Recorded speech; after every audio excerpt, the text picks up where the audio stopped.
بدا الصبح بدا من طلعته الصبح بدا الصبح بدا الصبح بدا الحمد للہ رب العالمین والعاقبۃ للمتقین والصلاة والسلام علی سید الانبیاء والمرسلین وعلی آلہ واصحابہ اجمعین، اما بعد۔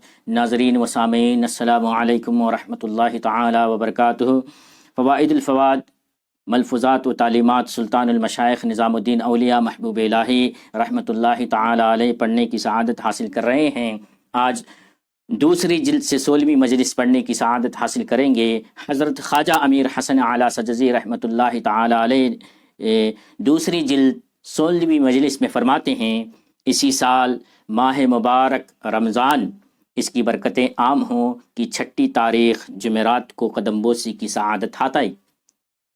اس روز بندے حسن اعلیٰ سجزی نے بعض اور بزرگ مریدوں کے ساتھ تجدید بیعت کی تھی، پھر سے نئے سے بیعت کی تھی۔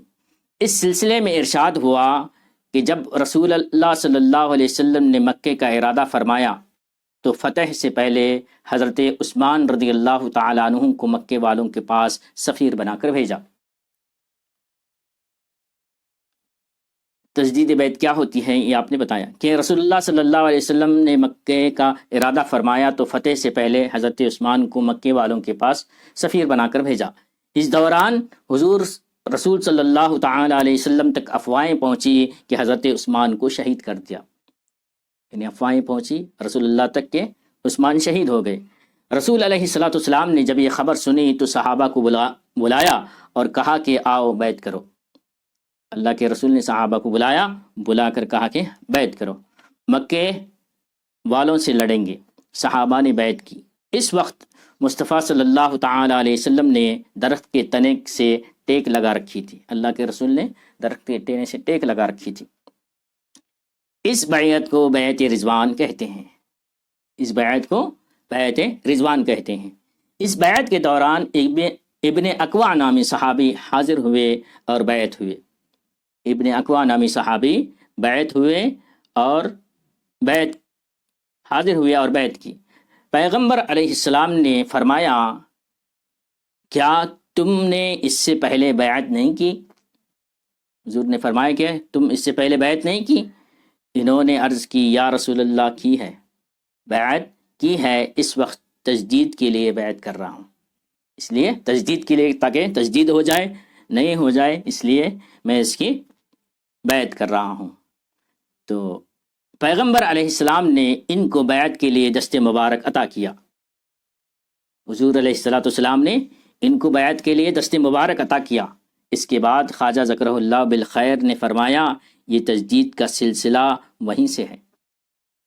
یہ بیعت کا اور تجدید بیعت کا سلسلہ آج کل کا نہیں ہے، بلکہ حضور ہی کے زمانے سے ہی ہے۔ صحابہ کرام نے حضور سے بیعت بھی کی تھی اور تجدید بیعت بھی کی تھی۔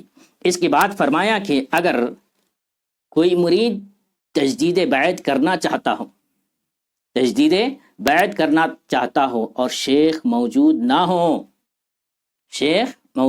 ہو تو شیخ کا لباس سامنے رکھ کر اس لباس سے بیعت کر لینی چاہیے۔ شیخ نہیں ہے، شیخ کا انتقال ہوا ہے، پھر شیخ کے ہاتھوں پہ بیعت کرنا چاہتے ہیں تو کیا کریں، کیسے بیعت کریں؟ شیخ کا لباس سامنے رکھ کر شیخ کے لباس کے سامنے بیعت کر لینی چاہیے۔ اس درمیان فرمایا، عجب نہیں کہ شیخ الاسلام فرید الدین قدس اللہ سرہ العزیز نے بارہا ایسا کیا۔ بابا فرید گنج شکر بارہا، کئی بار انہوں نے ایسا کیا اور میں بھی ایسا ہی کرتا ہوں، یعنی شیخ کا لباس، شیخ کا خرقہ سامنے رکھ کے کیا ہے تجدید بیعت بابا فرید بھی کیا کرتے تھے اور نظام الدین اولیاء محبوب الہی بھی کرتے تھے۔ اور یہ بیعت کا سلسلہ، مرید بننا، یہ آج کل کی ایجاد نہیں ہے، بلکہ اللہ کے رسول صلی اللہ تعالی علیہ وسلم کے زمانے مبارکہ ہی سے ہے، نئی چیز نہیں ہے۔ اور یہ بیعت کرنا، بیعت لینا حضور علیہ الصلوۃ والسلام اور صحابہ کرام کی سنت مبارکہ ہے۔ اور قرآن مقدس میں بھی اس حوالے سے سورہ فتح میں آیتیں نازل ہوئی ہیں جو اللہ کے رسول قرآن مقدس میں ہے کہ جن لوگوں نے درخت کے نیچے بیعت کی اللہ تبارک و تعالیٰ ان سے راضی ہے، آیت کریمہ کا مفہوم ہے۔ بہرحال پھر حسن اعتقاد کا ذکر نکلا، یعنی اچھے اعتقاد کا ذکر نکلا۔ فرمایا کہ میں نے اودھ کے شیخ الاسلام شیخ رفیع الدین سے سنا ہے، اودھ کے شیخ الاسلام شیخ رفیع الدین سے سنا ہے، وہ کہتے تھے کہ میرا ایک عزیز خواجہ اجل شیرازی رحمۃ اللہ تعالی علیہ کا مرید تھا۔ میرا ایک دوست تھا جو خواجہ اجل شیرازی رحمۃ اللہ تعالی علیہ کا مرید تھا۔ ایک دفعہ یہ مرید کسی تہمت میں گرفتار ہوا اور قتل گاہ میں لایا گیا۔ گرفتار ہوا، تہمت ہوئی، سزا متعین ہوئی، اسے قتل کی جگہ میں لایا گیا۔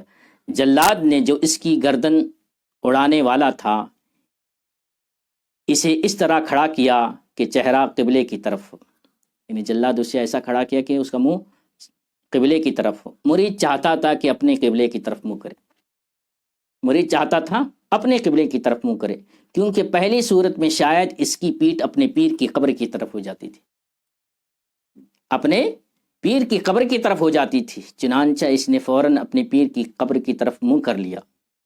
جلاد نے کہا اس وقت تو چہرہ قبلے کی طرف رکھنا چاہیے، اس وقت تو چہرہ اپنے قبلے کی طرف رکھنا چاہیے، تو منہ کیوں پھیرتا ہے؟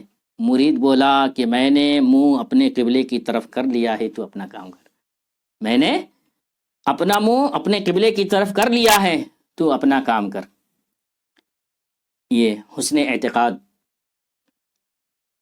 ہے کہ ایسا عقیدہ رکھنے والے مریدین بھی ہوا کرتے ہیں۔ بہرحال اسی مناسبت سے یہ حکایت بیان فرمائی کہ ایک دفعہ میں سفر میں تھا، لمبی منزل میں ایک روز بڑی تکلیف اٹھائی۔ اگرچہ میں سوار تھا لیکن بڑی پیاس لگتی۔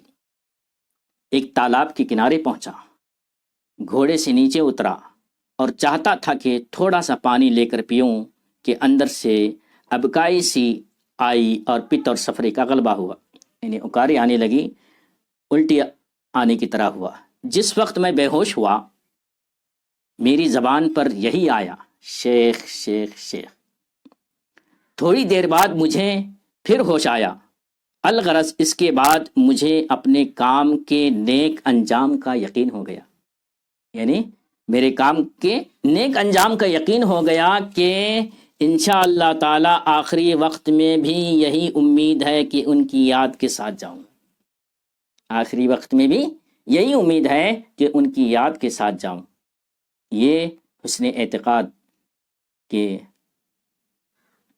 شیخ کے ساتھ ہی ہمارا سب کچھ ہو جائے، پریشان ہوں شیخ شیخ یاد کریں، حالت بحال ہو گئی اور انہیں امید ہو گئی کہ آخری حال بھی اسی طرح ہوگا۔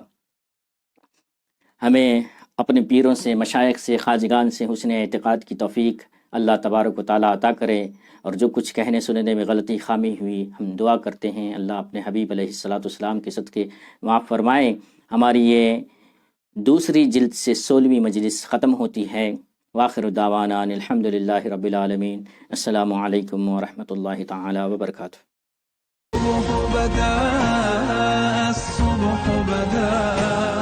الصبح بدا من